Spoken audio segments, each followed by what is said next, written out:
صلوات.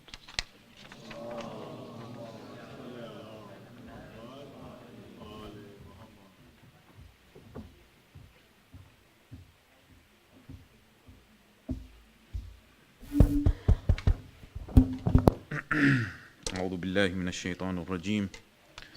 بسم الله الرحمن الرحيم. الحمد لله رب العالمين، وأفضل الصلاة وأتم التسليم على سيدنا محمد وعلى أهل بيته الطيبين الطاهرين.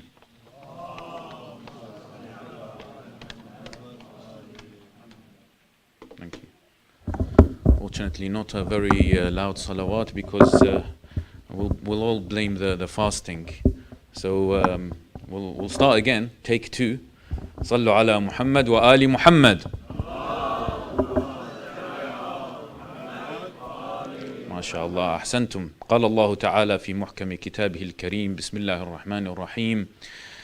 يا أيها الذين آمنوا كتب عليكم الصيام كما كتب على الذين من قبلكم لعلكم تتقون. صدق الله العلي العظيم.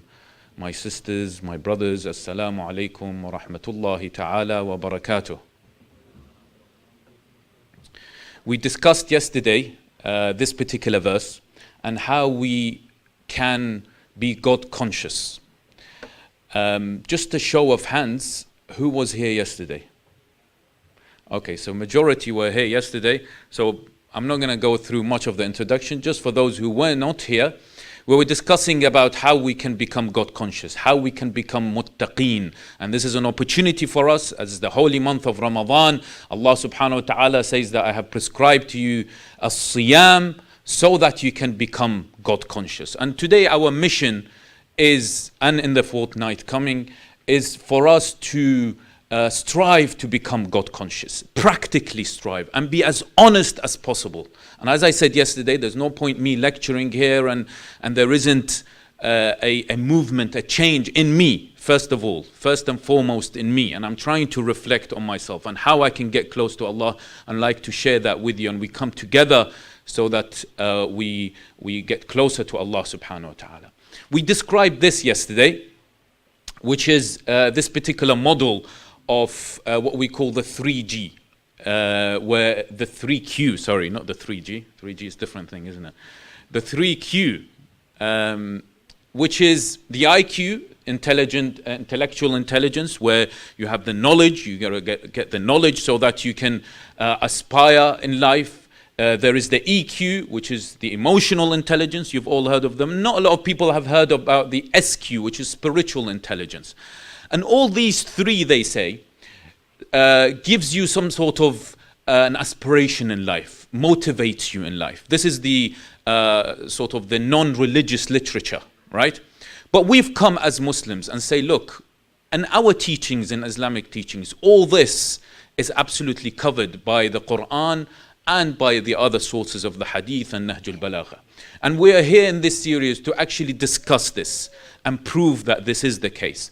So they say that IQ and EQ are about knowledge and emotions. And this is what the muttaqi has to have. We discussed yesterday about having the double IQ. Yes, the Islamic IQ. Getting knowledge of Allah subhanahu wa ta'ala. You want to be a muttaqi, you must gain knowledge of Allah subhanahu wa ta'ala. And we discussed that in depth yesterday. And today also we'll be talking about the IEQ, the Islamic emotional intelligence. And they say the SQ is about meaning and purpose. And inshallah, in the last two nights, we'll talk about the Islamic spiritual intelligence. So yes, so today we're going to talk about Islamic EQ, the best of akhlaq. If I want to become a muttaqi practically in these holy months, how can I improve my akhlaq? So just very quickly, what is emotional intelligence? Perhaps most of you have heard of emotional intelligence. It's actually the ability to identify and manage your own emotions and those who are with you, close to you, the people all around you, your family members, your friends. How can you make sure that you manage your own emotions and the people surrounding you?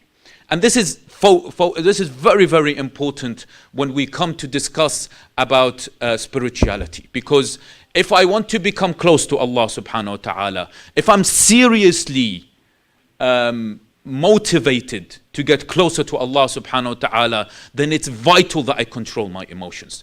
Because controlling my emotions will give me that peace of mind and that tranquility so that I can get closer to Allah subhanahu wa ta'ala. Otherwise, it will be complete madness, as in one of the hadith says. So there's someone called Daniel Goleman, who's an American psychologist. He developed this particular framework, emotional intelligence. Today we're going to discuss two things, self-awareness and self-regulation. He says that self-awareness is know one's emotions, strengths, weaknesses, drives, values and goals, and recognizes their impact on others. This is his definition.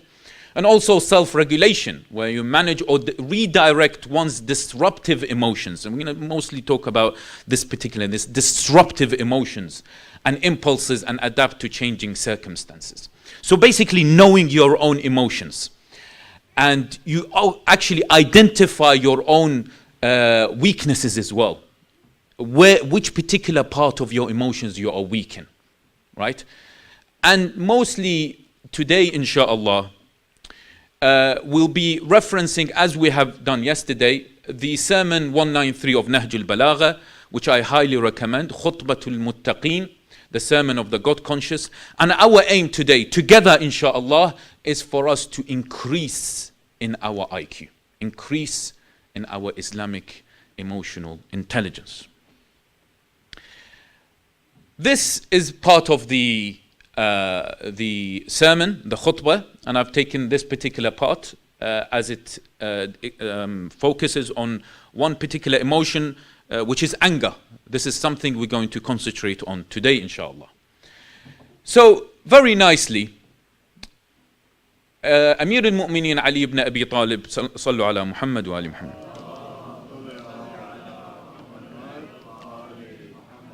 He says, and I'm going to read the Arabic and then the English. He says he's describing who? Who's he describing here? Al-Muttaqi. He's describing the God-conscious person, right? He says that part of the characteristics of a Muttaqi, you and I want to be a Muttaqi, yes? In these holy nights, let's be serious about it. He says, this is the characteristic. تَرَاهُ قَرِيبًا أَمَلُهُ. You will see his hopes simple.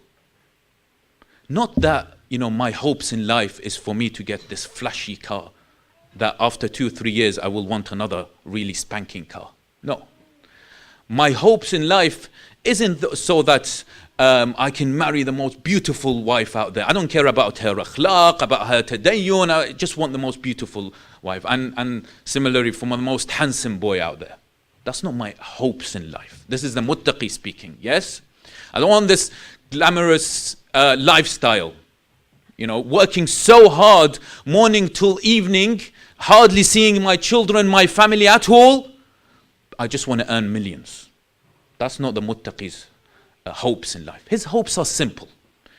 Work in life, yes, it's obligatory for the husband to work and the man to work, but just so that it can cover the costs and a bit more maybe. But importantly, be there for my family. You will see his hopes simple, and his here also means for her as well. قَلِيلًا زَلَلُهُ. Right? His shortcomings are few. خَاشِعًا قَلْبُهُ. His heart has this khushu', consciousness, right? Submissiveness. His heart is submissive to Allah subhanahu wa ta'ala. قَانِعَةً نَفْسُهُ. His spirit contented. Manzuran akluh. His meals are small and simple. And he goes on later on, I think in one of the forthcoming lectures I will mention this. He says that part of a sign of a muttaqi is someone who's also slim. Right? Someone who's slim. And I look at myself, I feel embarrassed. Right? I've got this extra fat in there. That's why I say I'm going to hit the gym. Not now, maybe when I get back after Ramadan. But the thing is that Imam Ali alayhi salam says here that look, the person who is muttaqi knows how much he will eat. Not like if I am invited to a iftar, for example, I'm invited to lunch and there's so much food, open buffet. I'll make sure I'll get there, just fill my stomach until I want to explode. No. You know your limits in food. So you eat as much as you can fill yourself, or even just before you fill yourself, right? And eating the right things, and simple eating, like how our imams used to do. His religion safe. He knows this is his religion. Absolutely. He's not shaken. His desire is dead. And his anger suppressed. حريزا دينه ميتة شهوته مكظوما غيظه. His anger is suppressed. What does Allah subhanahu wa ta'ala say about characteristics of al-muttaqin? He says that in verse number 133 to 134 of chapter 3, right? Which chapter is chapter 3?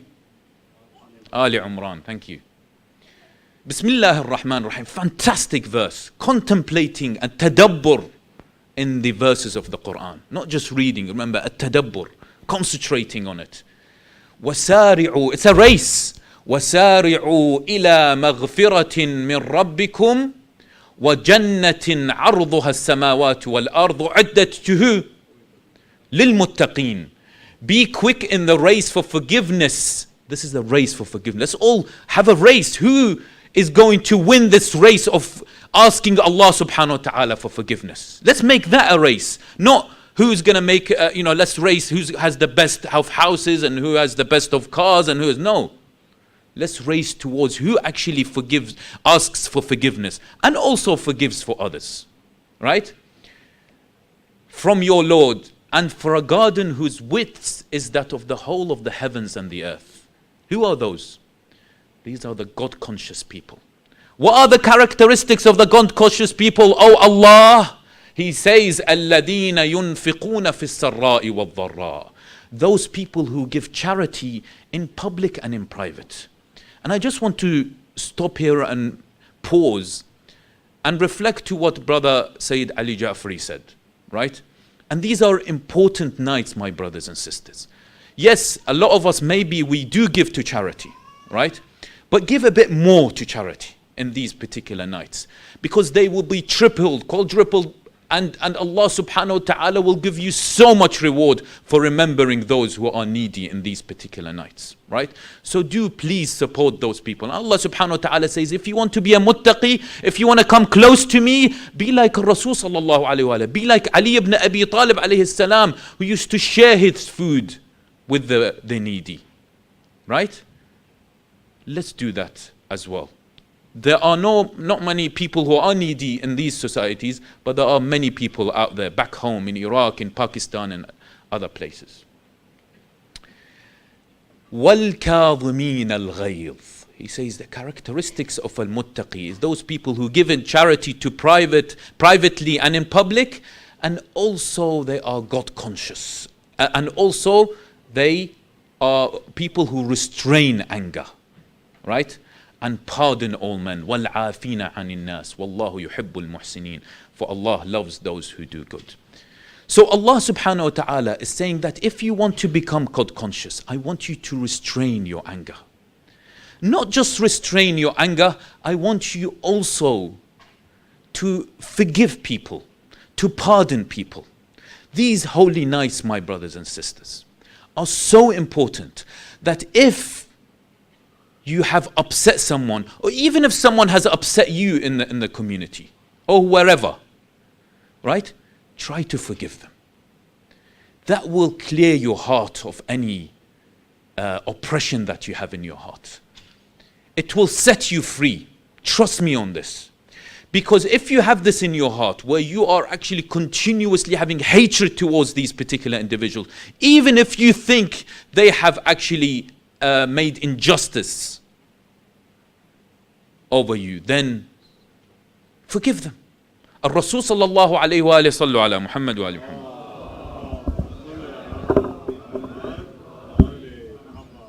Al-Rasul sallallahu alayhi wa he used to have stones thrown at him, right? What did he used to do? Throw the stone back? No, he said, Allahumma ghfir lahum fa innahum la ya'lamun. Oh Allah, forgive them. They do not know. They are unaware. Let's sit down in these holy nights and just name those people, right? Not publicly, but privately, name those individuals that you might have hurt before, or they might be upset of you. And ask Allah subhanahu wa ta'ala, Allah help me to forgive those people. And maybe a step further is to go contact them. Wallahu yuhibbul muhsinin. Allah loves those people who pardon others. He loves you if you do such an act. Even if it's quite difficult, isn't it, sometimes? But He loves for you to do such a thing. The thing is, my brothers and sisters, is anger is like fire. It can be useful tool. Sometimes when we are faced with oppression, we have to defend ourselves, yes? And anger can be used to defend ourselves against oppression and injustice. Yeah? Allah subhanahu wa ta'ala hasn't created anger just out of nothing. He said, okay, I've created anger in you. But kadhimin al-ghayz are those people who, you know, when you blow a balloon, right? And you reach a stage in the balloon where you have to stop, yes? Just before it actually explodes. But if you keep on blowing, the balloon will explode. Yes? Kadhimin al-ghayz are those people who know when to stop before the balloon explodes. Yes? So you have to know that degree of, you know when you're going to explode. That particular feeling, you know that it's coming and then you're going to explode. You're going to say all sorts of things. You know when to stop. Those people are muttaqeen. Yeah? But also, it can be destructive.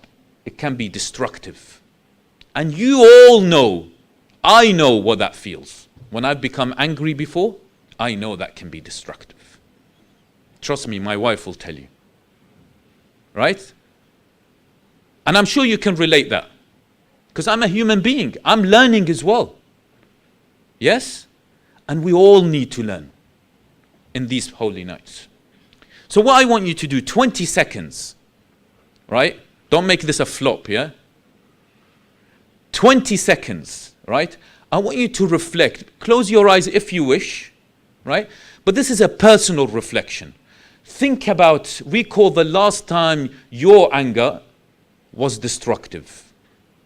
And how you can actually change tonight to make it for the better. And ask Allah subhanahu wa ta'ala to forgive you on that particular night, on that particular day that your anger was actually destructive. Whether you shouted at your husband, or you as a husband shouted at your wife, or your kids, when you shouted at your kids, or you became angry. Remember, anger isn't just about shouting. It's about maybe saying the inappropriate things, right?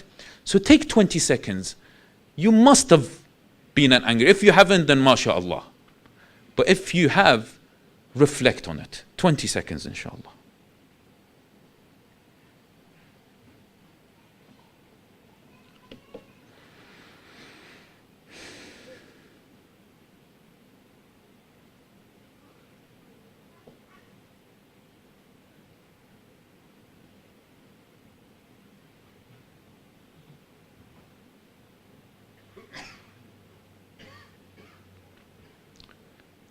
How was that? Did your mind go somewhere else? Thinking about something else? That's fine, because that's what thoughts and minds do, right? But even when you go back home, try to reflect, continue reflection. Layali al-Qadr, by the way, isn't just about reading these du'as, right? Isn't just about reading, reciting and doing these a'mal. They are fantastic things. Do it, please do. But it's also about reflection. It's a time to change. When you stand here, inshallah, you have a day, you have Salatul Eid here, right? When you stand in the day of Eid, either 16th or 17th, or the 15th or the 16th of June, inshallah, this year, 15th or 16th of June, if you stand here on the day of Eid and you recite these du'as in the Salatul Eid, I think we should all, and I say this, and forgive me, we should all be ashamed if we haven't changed anything in ourselves. If I am exactly the same person as I was before Shahr Ramadan, and I'm exactly the same person as I am in the 1st of Shawwal, then I should be ashamed of myself, because I haven't really fasted. We've just fasted by abstaining from food and drink. So, that's not really the point. The point is that we've got to change. And this is something that we've got to change. If I feel that anger is something that is making me less conscious of Allah subhanahu wa ta'ala, then I've got to find out solutions to this, my brothers and sisters. It's important. If it's affecting my relationship, I've got to find out solutions. I'm going to show you a video, right? Inshallah, it's a 4-minute video. Anyone read this book? 1 second. Anyone read this book, The Alchemy of Happiness? Half a person, I think. Someone just put a hand and put it down. Al-Ghazali, fantastic philosopher, psychologist, really good thinker, right? And he has written a lot about how actually, what's the chemistry behind happiness and being happy as a mu'min, right? He talks about happy as a believer, not just as anyone happy, but connecting to Allah subhanahu wa ta'ala. And this video describes about the issue. He talks about anger, right? And how we can control anger. And I leave you with this short video, inshallah.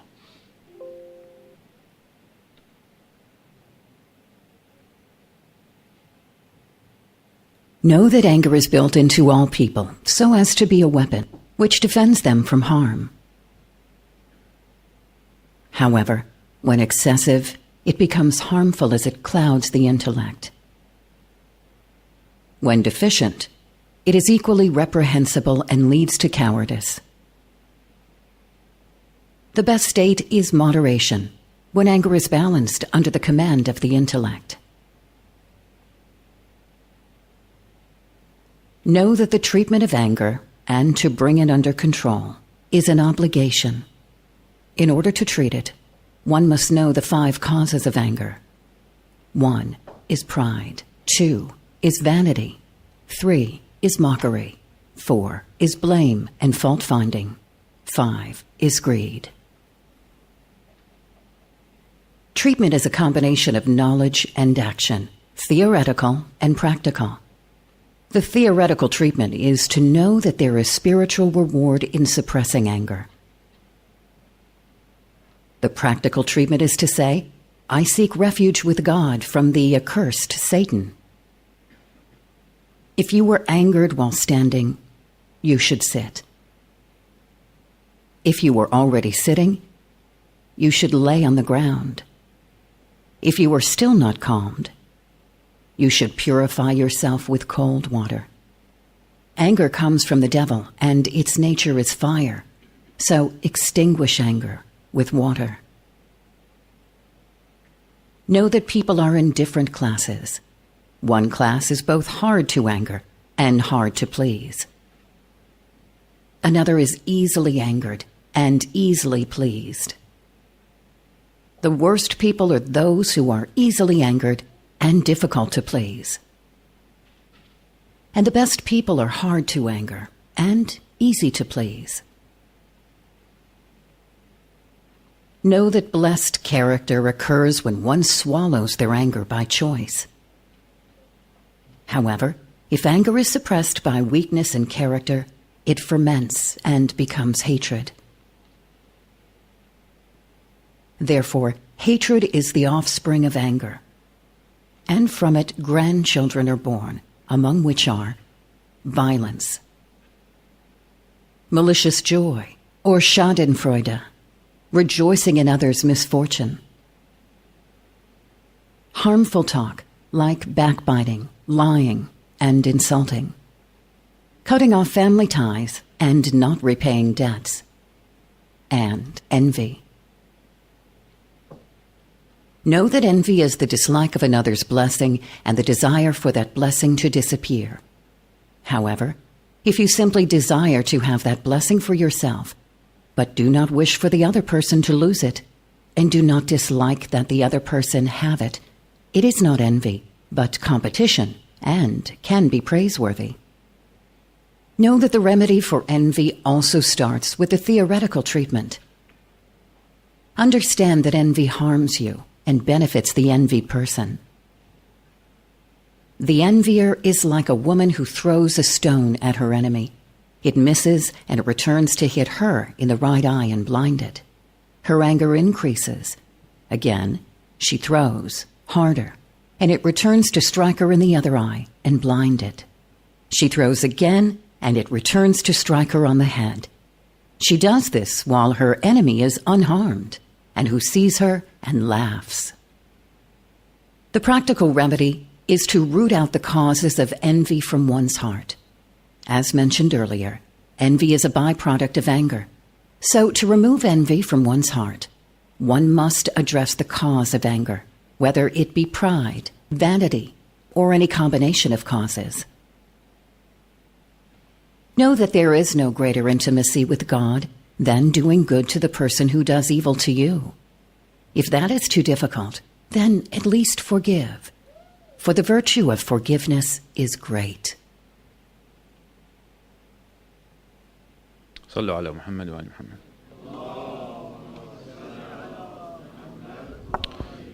Inshallah, that was beneficial. You can find that particular clip on YouTube if you may. Okay, I'm going to do a 1-minute role play now, just to explain a particular concept. Can I ask Brother Hassan to join me? صلوا على محمد وآل محمد. So Hassan and I are brothers, inshallah, in Islam, and also in this role play we are real brothers. Okay, do you want to come here, my brother? Yeah, أخويا. Hassan. Yes. You know you've embarrassed me so much on that WhatsApp group. What was I said? What did I say? Come on, you know what you said. You revealed my sickness, my illness to everyone. No, I wasn't doing that to offend you, akhi. I was explaining. What are you talking about? Do you know what you've done now? You put shame into our family. You put shame on myself. Now, how am I supposed to face all these people? That wasn't my intention. Listen. That wasn't my intention. You should be embarrassed of yourself. I don't want to talk to you. That's it. Forget it. That's it. No more. No, come on, brother, please. No, I don't want to talk to you ever again. I wasn't. You've put shame on me. How am I supposed to look at these people anymore? Just be quiet and leave me alone. Just go back. Sallu ala Muhammad wa Salawat for Hassan.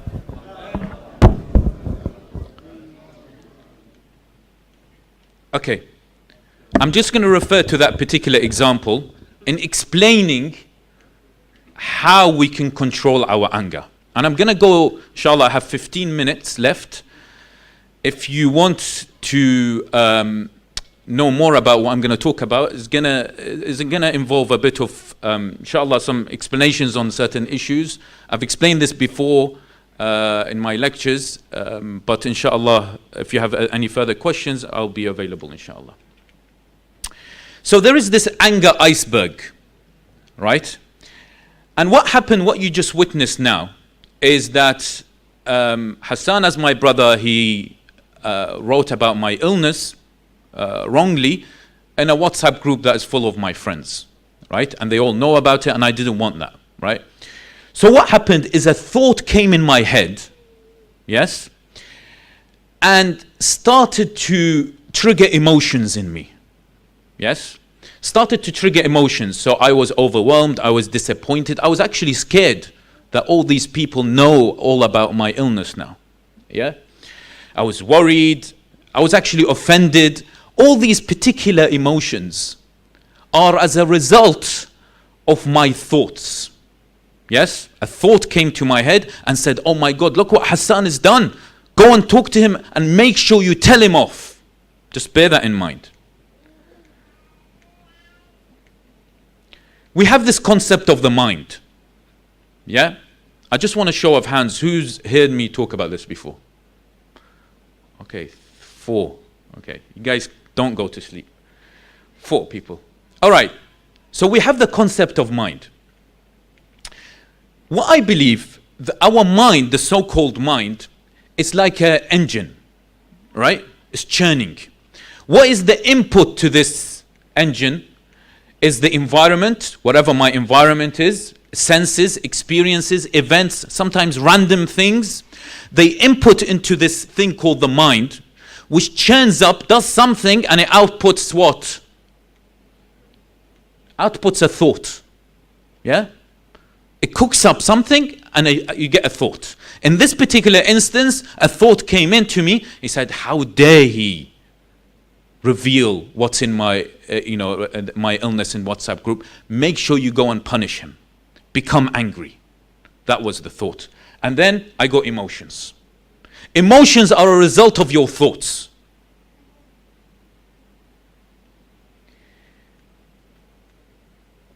What we have, my brothers and sisters,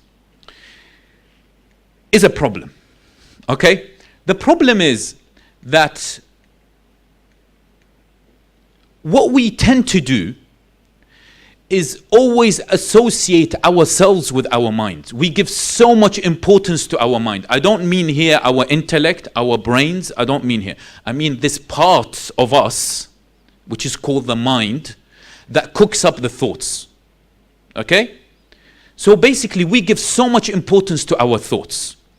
If in this particular instance, I didn't take that particular thought seriously, then I wouldn't have had a confrontation with my brother that resulted in me being angry at him, and I don't want to talk to him, etc., and a quite a hostile environment, right? And that's not the characteristic of a muttaqi. Because I gave so much importance to a thought that is just popped in my head, yeah? Because I believe that I am my mind. I believe that I am my thought.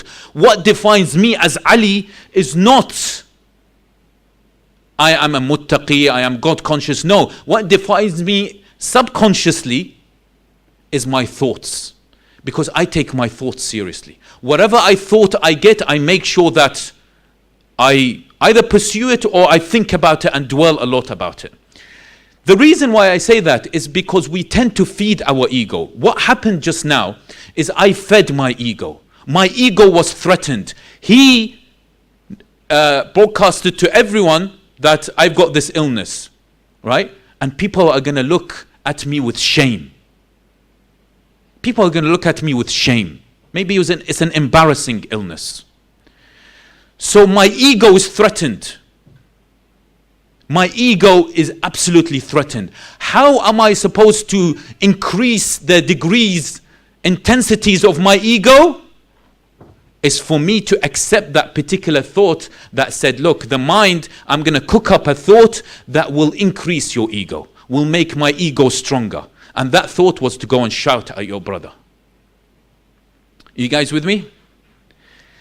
So the system we have here on the yellow is who I think I am.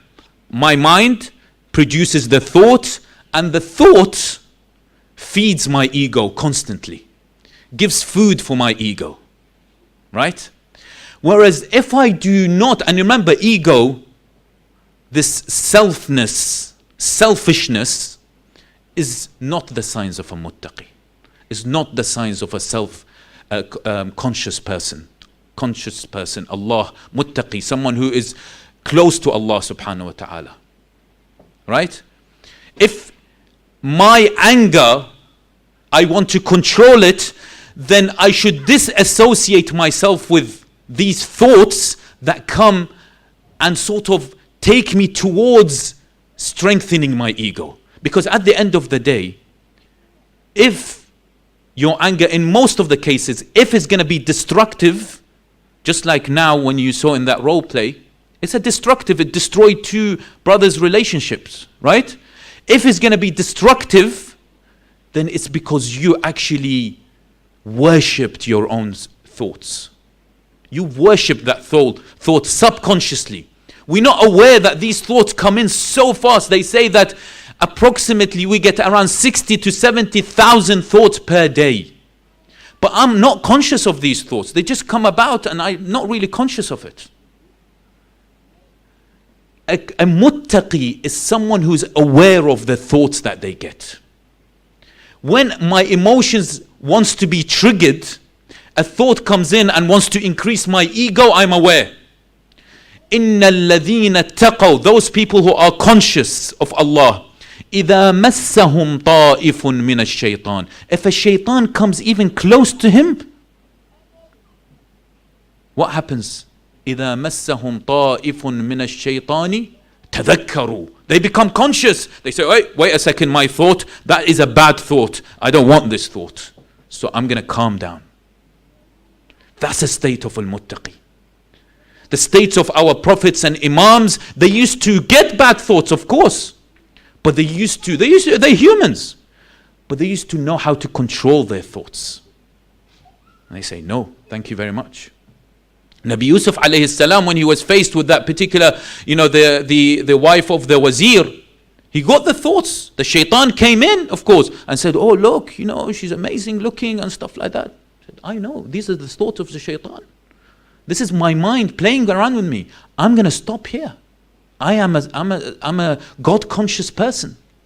On the green, this is the false me. If we think that we are our thoughts, then this is the false me. What it is, my brothers and sisters, is that the real me, the real me, is this person who is I refer back to my intellect, my spiritual heart. Everyone has a clean intellect and a spiritual heart. We just got to go back to it. We just got to go and step back, go back to our green zone, which I call, and you'll get so much enlightenment and awareness. I've done this. If we step back and say, my thoughts are not important. The thought, by the way, your mind is a tool. It's a good thing, right? But you use it as a tool. You don't use it as you. It doesn't identify you as a person. It's just a tool. If a good thought comes in, you accept it. If a bad thought comes in, you dismiss it. But how can you make sure what is a good thought and a bad thought? You use your intellect and your spiritual heart that Allah, the fitrah, and the ruh that Allah subhanahu wa ta'ala has created in you. Eckhart Tolle, a spiritual guru, in his opening of his book, The Power of Now, he says that you're a person walking in the street and you see a beggar. A beggar says, spare some change, please. You say, no, I don't have any change. But you also tell the beggar, you say, have you actually opened the box that you're sitting on? The box that the beggar is sitting on here. The beggar says, no, I can't open the box. There's no point opening the box. There's nothing inside. And you say, no, open the box. Maybe there is something inside. You haven't, you're not going to lose anything. The beggar opens the box and finds the box is full of gold. What am I saying here? Where is our box of gold? The green zone is our box of gold. It's hidden, it's there, but we just haven't opened it. Right? Our box of gold is our intellect, our spiritual heart. It's all there, but we haven't managed to open the box of gold. The thing is that we are all boggers. We are all beggars. That's what happens when you talk too much. We are all beggars if we don't find our box of gold. Honestly, we are all beggars because we've not bothered to get up, open the box. And Allah's built that box and it's full of gold to every single person sitting here. You just got to go and find your box. Allah says, أَفَلَا تَعْقِلُونَ. Don't you not comprehend? And He means here, go and open that box. When you refer back to your aql and qalb, your spiritual heart, you become this non-over angry self. You become this person who's conscious. You know when you're going to become angry. Remember Kadhimin al-Ghayz, the balloon. You know when to stop, right? You become this non-hating self, non-depressed self, non-jealous self. That's you. And this mind is your nafs, your nafs al-ammara bis-su. Your mind, what they call mind, in my research, I believe that it is what? It is your nafs al-ammara bis-su. This nafs that is inclined towards hatred. Right? This nafs that is inclined towards hatred. And I identify myself as this person my nafs is always inclining towards hatred. That is me, who defines me. Whereas no, you are actually the nafs al-mutma'innah. Go back to this nafsul mutma'inna, this intellect that you have, this spiritual heart that Allah has created in you. Let's be conscious of that. What we now need to do is need to step back and just look at it. It's like you swimming in a river. The river is very, very heavy tides it's got, right? And you might drown in your mind. But what we've got to do is get up, go to the shore and just look at the river. Look at the mind. Just look at the thoughts that you get. Be conscious. I'll give you an example of myself and inshallah we'll nearly end inshallah. And as you know, I'm honest with my examples, so forgive me with this, right? There was one day a guest came to our house, right? And they came in, they brought a present with them, right? What happens is when they left, you go and look at the present, see what sort of present they gave, right? So I opened the bag and it was something very simple. What happened in my mind? My ego said, "Wait, this is threatening. You're Ali, man. How can they bring you something very simple here?" So my mind said, "Okay, ego, don't worry, bring a thought." A thought came up and said, genuinely happened to me. A thought came and said, "Oh, you should go and tell your wife. What's going on here? What do they think? This is such a simple present." But honestly, I remembered this. I became conscious. إِذَا مَسَّهُمْ طَائِفٌ مِنَ الشَّيْطَانِ تَذَكَّرُوا. Shaitan came to me on that particular instance, and I don't always mean the shaitan brings up the thoughts, but one of the ways that shaitan brings up these vicious thoughts. And I became conscious, and I stopped. Pause before you say things. This is one of the signs of al-muttaqi. Think before you say things. Stopped. I contemplated, and I kept it to myself. Okay? Just very, very quickly, I've got 3 minutes left. Just very quickly at the end, I'll give you 3 practical steps. 1, step back and acknowledge. When I got that thought of me, I should shout at my brother Hassan, or that thought of this is a rubbish present, right? I've got to become conscious that this is a bad, malicious thought. And the way to do it is genuinely take deep breaths. If you're going to become angry, you want to become one of those God-conscious people, and you want to stop this characteristic that might become destructive. Remember, anger can be good sometimes, but might be very destructive, like in this example, is for me to take deep breaths. Take 10 deep breaths. Breathe in, hold for 4 seconds, breathe out for 4 seconds. Right? Breathe for 4 seconds, hold for 4 seconds, and they say breathe out for 8 seconds. And it really, really helps. And I've tried it again, right? Breathing is one of perhaps the only way you can control your heart rate. Okay? Number 2, write down your thoughts and triggers. This is a CBT way. You've got the doctor here. They're all experts here, but forgive me. Right? This is a cognitive behavioral therapy way, right? You write down your thoughts. If your thoughts are troubling you, write them down. Don't show anyone. Maybe you've got a psychologist or you don't have a psychologist, but write them down. There's no shame. When you write them down, you actually become more conscious of them, and you know what has triggered these particular thoughts.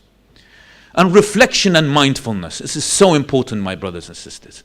As I said, Layal al-Qadr was so important. Maybe there's one thing we can change, is me giving at least say half an hour to 1 hour a week of reflection and mindfulness. Right? Sit down and reflect on yourself. Who are you? What actually makes you? What's the point of your existence? Right?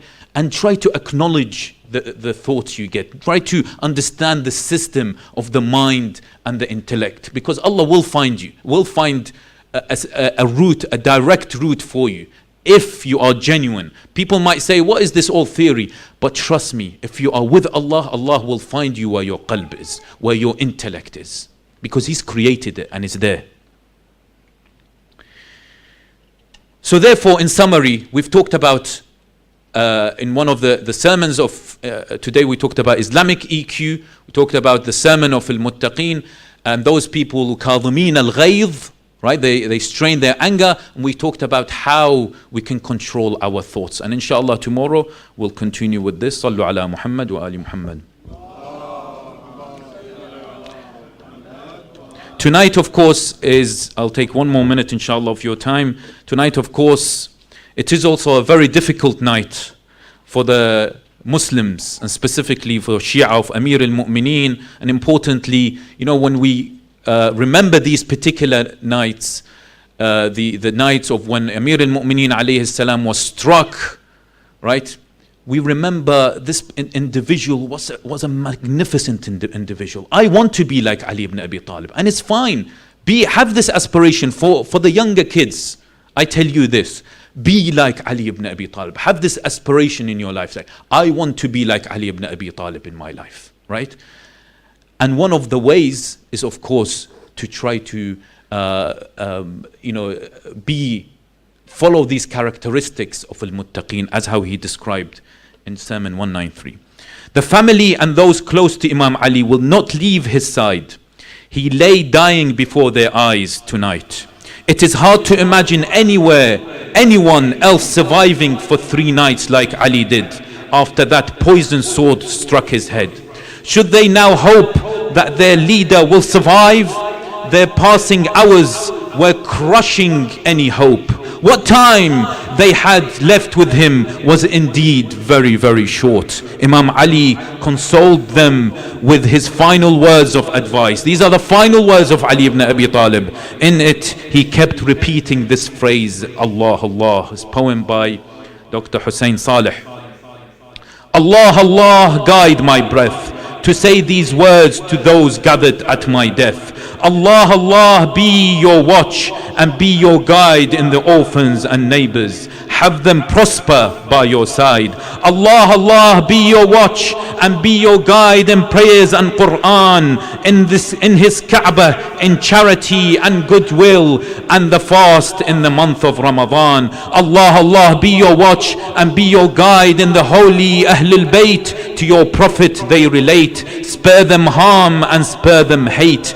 Ali could see and he could tell, for Ahlul Bayt it won't fare well. Their followers must beware when they hunted everywhere. This will repeat every time when Ali's name is a crime. He could see that his son will face death while in pain. What killed Ali with betrayal poisons Hassan once again. In Karbala stands with clear. He'll see heroes far and near. Beside Hussein on the ground, all martyrs are Ali here. Ali to Kufa will return in Zainab's voice, in the resolve within her loss for what will come. Ali assigns, keep Zainab safe in your hands, O Abbas. ولا حول ولا قوة إلا بالله العلي العظيم. Today we recite Fatiha on the soul of Sayyid Kazim Raza Nakvi, son of Sayyid Misbah al-Hassan and Sayyid Arifa Zainab, daughter of Sayyid Ahmed Nakvi, and Surah Fatiha for Sayyid Muhammad Hassan Ja'far and Sayyid Ali Ja'fari and Sayyid Agha Ali Ja'fari.